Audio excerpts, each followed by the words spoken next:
Iran और US के बीच में जो मेमोरेंडम ऑफ अंडरस्टैंडिंग होने वाला है उसके डिटेल बाहर आए हैं। तो इसको ईरान के जो महर न्यूज एजेंसी है उसने पब्लिश किया है। तो इसमें सबसे इम्पोर्टेंट क्या है? सबसे इम्पोर्टेंट ये है, पहला ही इसमें पॉइंट ये है कि जो सीज फायर होगा वो सभी फ्रंट पे होगा। पिछली बार जो हुआ था कि नहीं सीज फायर सब जगह होगा, फिर यूएस इजराइल के प्रेशर में ये पलट गया कि नहीं लेबनान तो इससे इंक्लूडेड ही नहीं है।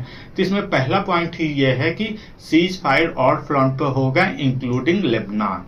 उसके बाद दूसरा पॉइंट ये इंपॉर्टेंट है कि जो यूएस ने ईरान के चारों तरफ जो नेवल ब्लॉकेड लगा रखे हैं वो यूएस उसे हटा लेगा। इसके बाद यह है कि यूएस ये कमिट करे कि जो ईरान के चारों तरफ जीसीसी कंट्री में जो यूएस बेस है और जो यूएस मिलिट्री हार्डवेयर हैं और यूएस के जो मिलिट्री पर्सन हैं वो सारे यूएस हटाएगा।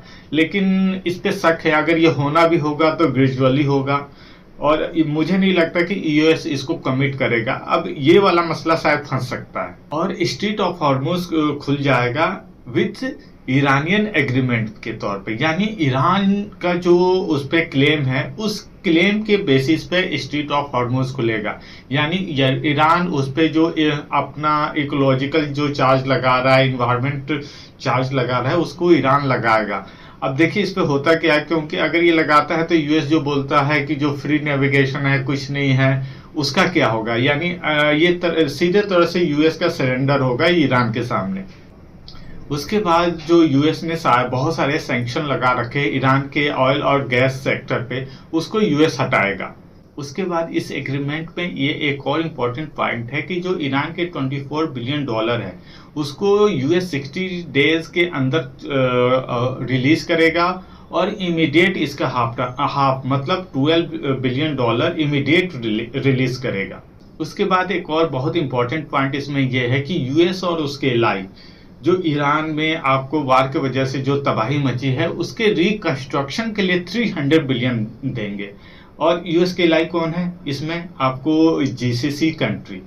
तो ये लोग मिलके ईरान को $300 बिलियन देंगे। उसके बाद ईरान ये बात तय हुई है कि इसके लिए ये सारे काम अच्छे से चल रहे हैं कि नहीं चल रहा है, उसके लिए एक मॉनिटरिंग मैकेनिज्म एस्टेब्लिश किया जाएगा और ये मॉनिटरिंग मैकेनिज्म सब कुछ देखेगा कि सही चल रहा है कि नहीं चल रहा है। तो होपफुली इसके मॉनिटरिंग मैकेनिज्म में ईरान के तरफ से रसिया और चाइना जरूर रहेगा, क्योंकि ईरान को यूरोपियन कंट्री पर बिल्कुल यकीन नहीं है। जो पिछला आपको ओबामा के काल में जो एग्रीमेंट हुए थे उसके हटने के बाद किसी यूरोपियन कंट्री ने कुछ नहीं किया। इसके बाद जो लास्ट पॉइंट है इसमें बहुत इंपॉर्टेंट, और भी बहुत सारे पॉइंट है लेकिन मैं बस इंपॉर्टेंट पॉइंट को डिस्कस कर रहे हैं हम लोग।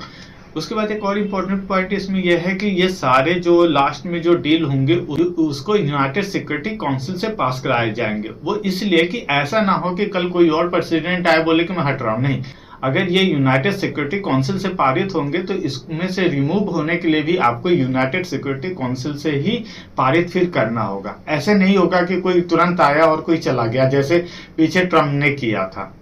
इसमें एक और पॉइंट है कि इस 60 डे के अंदर कोई भी ईरान न्यूक्लियर से रिलेटेड बातचीत करेगा कि नहीं करेगा, इसका कोई वो नहीं है कि नहीं इसके अंदर ही कर लेना है। ईरान इस 60 डेज के बाद ही कर सकता है। देखिए इस जो 60 डे मेमोरेंडम ऑफ अंडरस्टैंडिंग है उसके अंदर ये नहीं है कि ईरान को 60 डे के अंदर ही जो न्यूक्लियर टॉक है उसको कंप्लीट कर लेना है। ऐसा इस मेमोरेंडम में कुछ भी नहीं है। तो जो न्यूक्लियर टॉक है आप देखना कि ये आगे भी बढ़ेगी। आप बेसिकली देख लो कि जो ये मेमोरेंडम ऑफ अंडरस्टैंडिंग है इसमें क्या बात हो रही है। तो न्यूक्लियर पे टॉक स्टार्ट हो जाएगी, ठीक है। दूसरा स्ट्रेट ऑफ हॉर्मुज पे बात होगी, वो खुलेगा, पीसफुली खुलेगा। कंट्रोल कैसे जाएगा, कैसे किसके हाथ में रहेगा, ईरान कितना देगा, इस पे बात होगी। तीसरा जो ईरान को रिपेमेंट करना है इस पे बात होगी। चौथा जो आपको ऑल फ्रंट पे जो वार है उसको बंद करना है उस पे बात होगी। और पांचवा जो ईरान पे सारे सैंक्शन लगाए हैं यूएस ने, प्राइमरी सेकेंडरी टर्सरी जो भी है उस पे बात होगी। तो इस पे बात किस पे नहीं होगी? इस पे बात बिल्कुल इस पे नहीं होगी फर्स्ट कि ईरान के बैलिस्टिक मिसाइल या उसका मिसाइल प्रोग्राम पे कोई बात नहीं ईरान कर रहा है। दूसरा उसके जितने भी जो उसके एलाई हैं, जिसको वो एक्सिस ऑफ रेसिस्टेंस कहता है, कि पहले ये था कि आप उसको सपोर्ट करना छोड़ दो, उस पर कोई बात नहीं हो रही है। तो ये 2 पॉइंट बहुत इंपॉर्टेंट है जिस पे अमेरिका बिल्कुल पीछे हट रहा है। अब न्यूक्लियर पर क्या बात होगी, ये जब बात होगी तो फिर जब उसमें पूरी बात आएगी फिर उस पर बात हम करेंगे। ओके, थैंक यू, मिलते हैं नेक्स्ट वीडियो में। Please subscribe my channel.